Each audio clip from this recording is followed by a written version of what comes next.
Hola amigos, ¿qué tal? Stu here from Spain Speaks with an update video today. Bit of a feedback video. Go through some of the comments, check out what has been happening there in the comment section. There's always lots of debate going on, lots of different topics seem to pop up in the comment section, so we'll have a look at some of those today. And we'll also have a bit of a chat about what's going on in the country at the moment. Now, a few comments yesterday on my Vegemite reference. I think I said that if the Spanish military were eating Vegemite for breakfast, it might be easier for them to do their tasks, give them that vital energy that they need to get things under control. And there were a couple of anti-Vegemiters out there, people saying that Marmite is their spread of choice. I don't agree with that, of course. Coming from Australia, there's only one spread for me, and it is Vegemite. I pick some up every time that I go home, and I bring it back in order to have that taste of Australia on my toast in the morning. So I'm a big Vegemite fan, not really a fan of Marmite. I find it a little bit too sweet. I think I tried it once and never tried it again. Always sticking to Vegemite. And of course there was lots of talk, lots of debate yesterday about the health crisis that we are experiencing again. These high case numbers, the threat of places being shut down, lockdowns again, and that is why people are fairly upset with the current situation here in Spain, the shambolic situation that we find ourselves in again, and we're seeing the exact same political ineptitude roll out again, unfortunately. Nobody wants to take responsibility. Nobody wants to put their hand up and say that they have made a mistake. They're kicking the blame around like the proverbial football at the moment, and nobody wants to admit that they're doing things wrong. But I think every politician in this country, whether it be at a national level or a regional level, has to put their hand up and say that they have made mistakes, especially in places like Madrid and other places where the situation just doesn't get under control. Nobody wants to take a tough decision that is going to put his or her political career in jeopardy whenever the next elections roll around, and that is one of the major problems. We saw some of the reasons in that scientific journal yesterday as to why Spain again finds itself in this situation. Lack of PCR testing, lack of hyper-technical tracking, I think they said, a lack of clarity when it comes to quarantines. Nobody seems to know who should go into quarantine or when they should go into quarantine.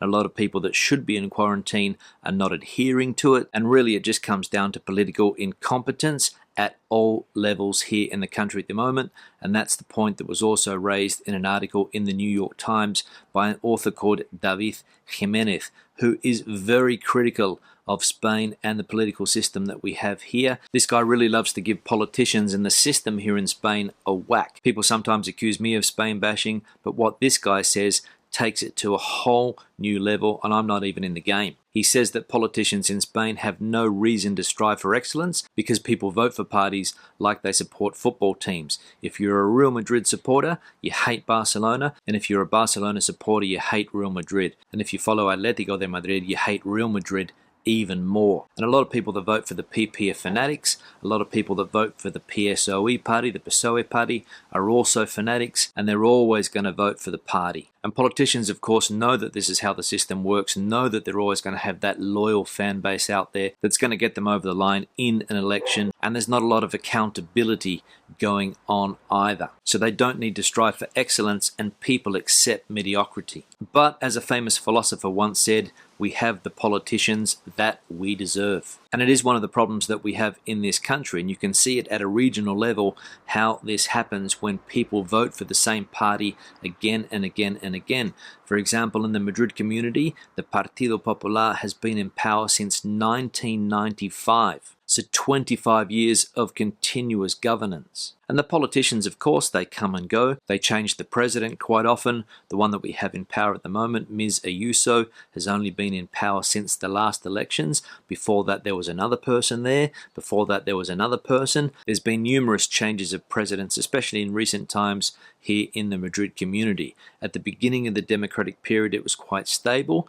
People had 2-3 terms, but in recent times, it seems to change every 4 years. And various presidents in recent times have been brought down in scandals. For example, one president, a Mr. González, he was accused of corruption. There was another president, Mr. Fuentes. She also resigned because of a scandal. So scandal after scandal, changes, constant. That's what happens here in Madrid at a political level. And then we ask ourselves why the situation is like it is. And unfortunately, this is common around Spain in the autonomous communities. I've said it in other videos that democracy doesn't seem to work at the autonomous community level here in Spain. People vote for the same party election after election. Madrid is just one example. Andalucía is another example. They seem to always vote for the same political parties. Galicia, another example. The Partido Popular has been in power in Galicia for virtually the whole democratic period here in Spain. Don't know how many years that is, but it must be close to 35. And I think they only ever changed once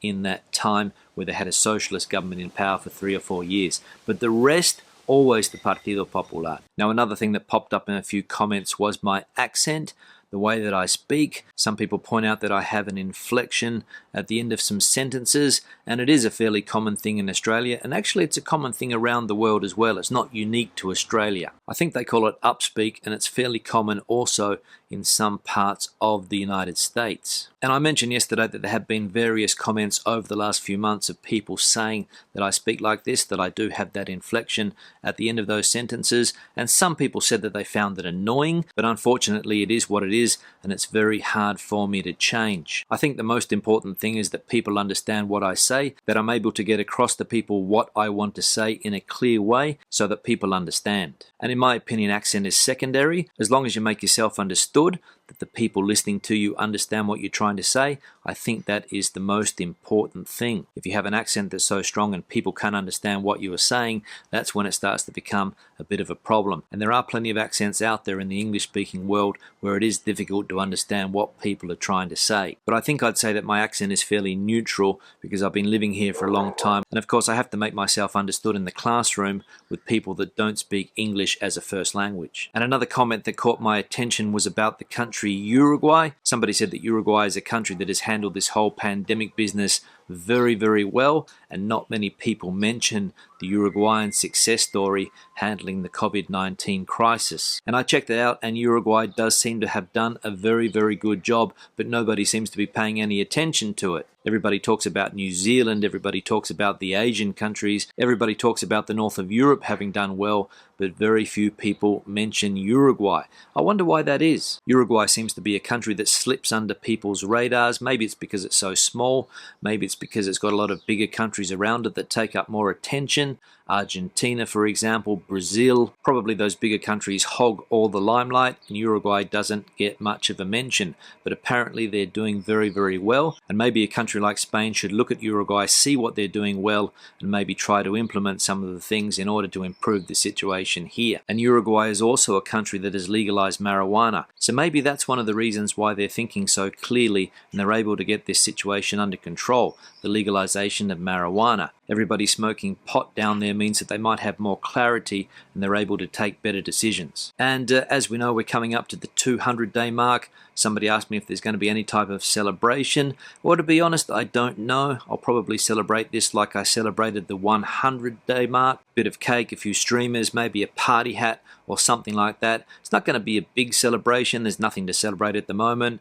Everybody just wants this whole problem to go away. So we're going to have to get through that. And that's when the celebrations can begin. So it's just going to be a quiet celebration to mark that historic milestone. And how long is it all going to go on for? I don't know. I didn't even think I was going to get to 200 days of this, but it looks like it's going to go on for a little bit longer. But I'll start to bring in other parts of Spanish news as well. Start to look for other things to talk about and debate. The royal family situation is going to be interesting here. It's going to be interesting to see if they do decide to have a referendum to change the monarchy. If Spain does move towards becoming a republic, that's going to be interesting. Lots of things bubbling under the surface here in Spain at the moment, so it's going to be an interesting 6 months in my opinion.